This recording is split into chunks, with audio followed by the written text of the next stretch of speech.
saking dalem golek ilmu nggih ngobati diri kita lan tiyang sanes. Amargi bodho niku penyakit lho. Nggih lho. Bodho niku penyakit.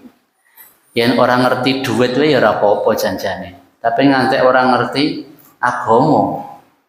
Sakitnya itu enggak cuma di sini, tapi ning kubure sok ning tekan akhirate. Yen loro awak niku paling-paling ya mati. Lah ngoten to. Tapi loro ati, mati niku urung rampung. Sehene urusane panjang, bahkan saged pinangka sebab mlebu neraka.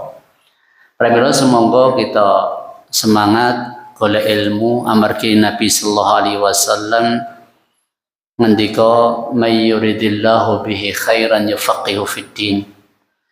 Sapa sing Allah kersakake kesaenan marang dheweke, Allah pahamke dheweke babagan agama. Menawi panjenengan kapilih dikai semangat menuntut ilmu, dikai enteng nalikane golek ilmu, pratondo insyaallah Allah ngersakane kesaenan. Kesaenan niku ora kudu sugih, ngoten nggih.